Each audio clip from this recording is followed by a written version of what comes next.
जय श्री कृष्णा। राधे राधे दोस्तों, आप सभी को अक्षय तृतीया और आखा तीज की बहुत बहुत शुभकामनाएं। हमारे मारवाड़ियों में अक्षय तृतीया को आखा तीज भी बोला जाता है। तो आज के दिन कैसे कान्हा जी की सेवा करनी है, आज के दिन से चंदन सेवा शुरू हो जाती है। तो चलिए ये देखते हैं और आप भी इसी प्रकार से अपनी कान्हा जी की चंदन सेवा कर सकते हैं। तो सबसे पहले कान्हा जी को कराएंगे स्नान। तो उसके लिए एक कांसे की थाली में आपको चंदन से स्वास्तिक बनाना होगा। ध्यान रहे कि स्वास्तिक चंदन का ही बनाना है, रोली का नहीं बनाना है। और ये मेरी कांसे की जो थाली है वो प्योर कांसे की है, थोड़ी सी काली हो गई है, लेकिन हम इसमें स्नान करा सकते हैं। तो स्नान करने के लिए हम थोड़ा सा कच्चा दूध लेंगे और उसमें हम थोड़ा सा चंदन मिला दीजिए आप लोग। फिर आप उससे कान्हा जी को स्नान कराइए। तो ओम भगवते वासुदेवाय नमः, ओम भगवते वासुदेवाय नमः का जाप करते हुए और सच्चे भाव से आप आज के दिन कान्हा जी को स्नान करा सकते हैं। और अगर आपके पास युगल सरकार है तो आप उन्हें भी स्नान करा सकते हैं। ये मेरे युगल सरकार है, मैंने इनको भी कच्चे दूध से और चंदन से स्नान करा दिया। तो स्नान होने के बाद में कान्हा जी को चंदन का लेप लगाना है। आज से चंदन सेवा शुरू हो जाती है, तो उसमें सबसे ज़्यादा महत्व चंदन की लेप का और श्रृंगार का ही होता है। तो सबसे पहले एक कटोरी में या किसी भी चीज़ में गोपी चंदन को लेना है। आप किसी भी प्रकार का चंदन ले सकते हैं। तो इस प्रकार से मैंने ये चंदन लिया है। ये बहुत ही अच्छा है, इसकी बहुत ही अच्छी खुशबू है। और मैंने इसमें थोड़ा सा मोगरी और केवड़े का इत्र भी मिलाया है, जिससे ये थोड़ा सा गीला हो जाए। इसमें हम पानी नहीं मिलाएंगे। अब इससे हमारे प्रभु जी के पूरे शरीर पे हम थोड़ा थोड़ा सा लेप लगाएंगे। और आप हाथ से भी लगा सकते हैं और इस तरह से ब्रश से भी लगा सकते हैं।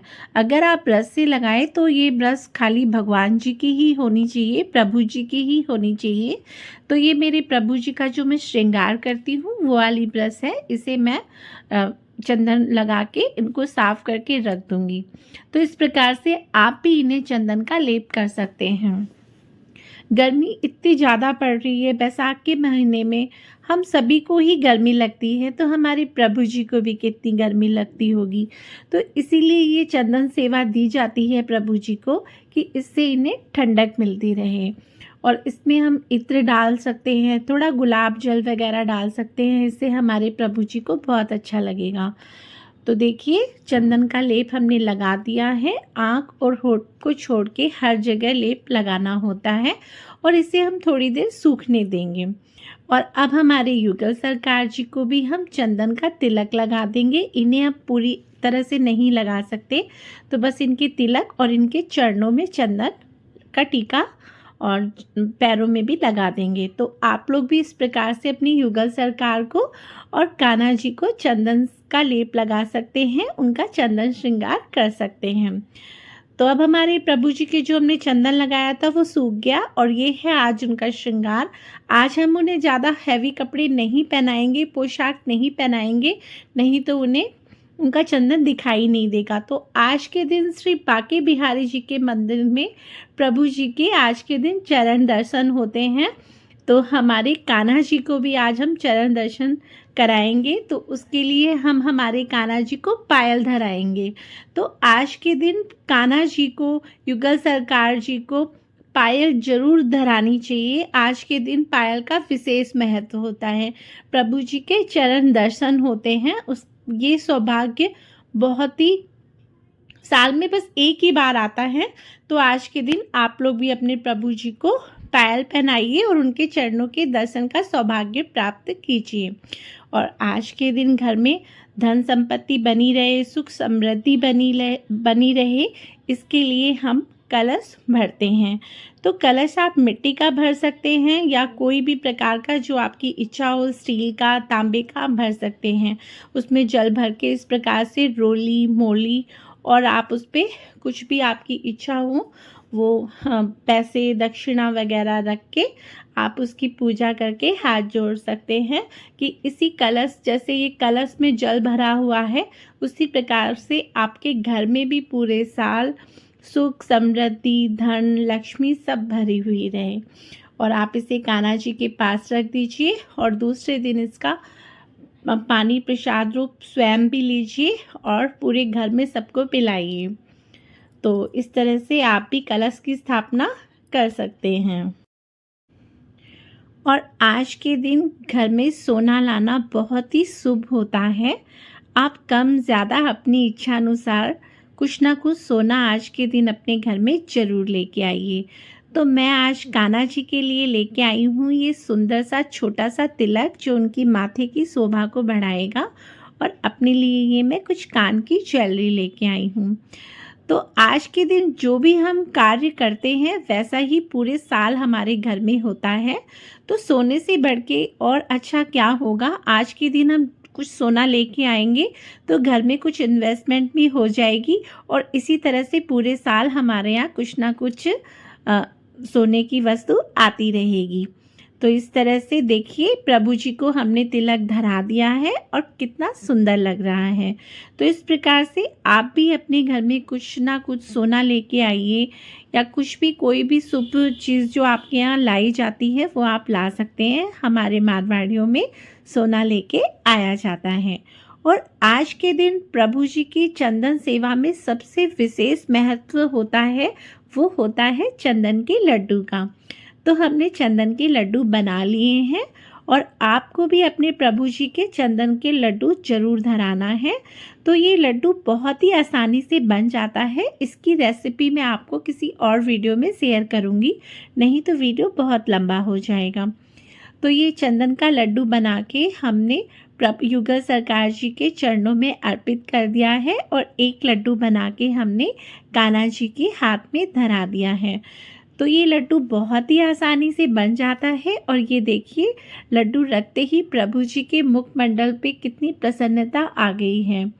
तो ये लड्डू आप भी ज़रूर बनाएं और प्रभु जी के चरणों में अर्पित करें। तो आज से 21 दिनों तक प्रभु जी की चंदन सेवा की जाती है। रोज़ आप कर सकते हैं। अगर आपसे रोज़ नहीं हो तो आप अक्षय तृतीया के दिन प्रभु जी का चंदन श्रृंगार जरूर कीजिए, बहुत ही अच्छा होता है। और अब हमारे प्रभु जी की हम करेंगे पूजा अर्चना और अब उनके लगाएंगे हम भोग। तो इस प्रकार से आप भी सारी सेवाएं कर सकते हैं।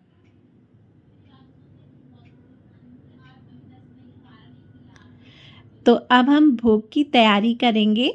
तो हम मारवाड़ियों में आखा तीज बोलते हैं। तो आखा तीज के दिन इमली का जूस, इमियाना बोलते हैं इसे, और खिचड़ी या खिचड़ा बनता है।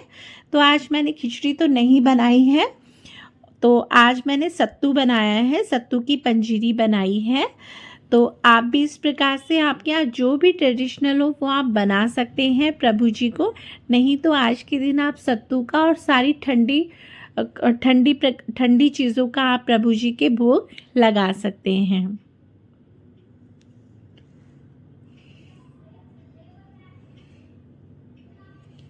तो बस हमारे प्रभु जी को हमने भोग भी लगा दिया है। हमारे राजस्थान में खिचड़ा बनता है। सारी प्रकार की जो दालें होती हैं, दाल, चावल, मोठ, बाजरा, सबको मिला के और खिचड़ा बनाया जाता है और उस पर इमली का जूस डाल के खाया जाता है।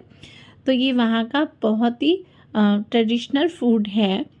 आज के दिन आखा तीज के दिन ही बनता है और हमारे यहाँ अक्षय तृतीया को आखा तीज बोलते हैं। तो बस प्रभु जी की भोग सेवा भी हो गई है और अब इस प्रसाद को हम लोग सब लोग घर में ग्रहण कर लेंगे। तो इस प्रकार से आप भी अपने प्रभु जी को भोग लगा सकते हैं। और आज के दिन बहुत सी सेवाएं होती हैं, जैसे फूल बंगला शुरू हो जाता है और आज के दिन राजस्थान में पतंग उड़ाई जाती है। जैसे अपने यहाँ मकर संक्रांति पे, वैसे पतंग राजस्थान में आज के दिन आखा तीज के दिन उड़ाई जाती है। तो हमारे प्रभु जी पतंग भी उड़ाएंगे। तो इस प्रकार से हमारे कान्हा जी को आप ये सब सेवाएं कर सकते हैं। और आज के दिन पंखा सेवा भी कान्हा जी की शुरू हो जाती है। वैसे तो घर में एसी पंखे सब चलते हैं, फिर भी हम प्रभु जी को पंखा झिला सकते हैं। तो आप भी ये सेवा कर सकते हैं। तो जी ये था हमारा आज की प्रभु जी की सेवा। आपको कैसी लगी ये बताइएगा, और प्लीज़ वीडियो अच्छा लगा हो तो लाइक, शेयर और सब्सक्राइब और कमेंट ज़रूर कीजिएगा। जय श्री कृष्णा। राधे राधे दोस्तों।